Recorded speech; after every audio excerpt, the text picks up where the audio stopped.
Oui, Oumayoub, j'ai une question, s'il vous plaît, au sujet du défi de faire ses ablutions avant de dormir. Car depuis que je fais ça, alhamdulillah, je ne fais plus autant de cauchemars qu'avant, alhamdulillah, super.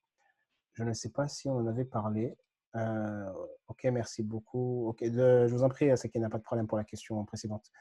Je ne sais pas si on en avait parlé. Si on en avait parlé, c'est-à-dire Oumayoub, on n'en a pas parlé, vous voulez dire en live? En fait, j'ai pas compris votre question. Déjà, je suis content que ce défi, vous ayez pu le faire. Je suis content qu'il ait été bénéfique pour vous parce que vous me dites que vous dormez mieux, quoi, vous faites moins de cauchemars, donc ça doit être plus tranquille pour vous et que vous puissiez donc mieux dormir, Inch'Allah. Mais je vois pas votre question en fait dans votre phrase, dans vos phrases. Mais je suis très content d'entendre que c'est eu cet effet bénéfique pour vous, hein. Je voudrais connaître les bienfaits du coup de faire les ablutions avant de dormir. Il y en a énormément. Déjà, c'est une recommandation chez la plupart des savants, si ce n'est tous.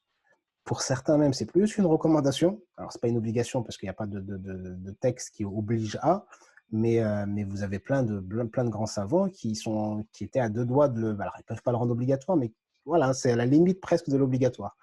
Et donc, ils le conseillent fortement. Même pour ceux qui sont en couple et qui ont des relations intimes, etc., les savants disent de ne pas dormir comme ça, d'aller faire un bain, d'aller faire le rossol avant d'aller dormir, etc.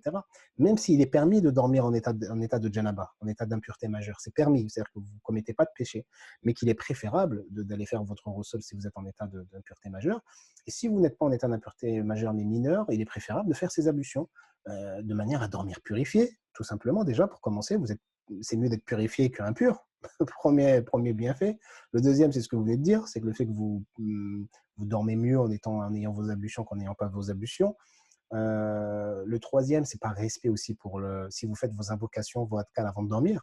Allah subhanahu wa ta'ala vous envoie un ange qui se met à votre chevet jusqu'au matin et qui vous sécurise et vous protège. Par respect pour cet ange-là, le fait d'être purifié pour lui, quoi, pas pour lui, c'est pas le destiné à lui, mais par respect pour son être. Je pense que c'est aussi une bonne chose de l'injecter, ça. Et comme autre bienfait, ça peut être le fait de suivre donc une recommandation, le fait de suivre cette sunna du prophète, salam, d'être toujours donc, en état de pureté. Et si vous ne vous réveillez pas, si vous mourrez, de mourir en état de pureté. Vous voyez, de ne pas dormir en état d'impureté. Donc voilà, globalement, quelques-uns des bienfaits qui sont, je pense, suffisants pour pouvoir le faire. Et vous en avez sûrement d'autres encore que je n'ai pas cités.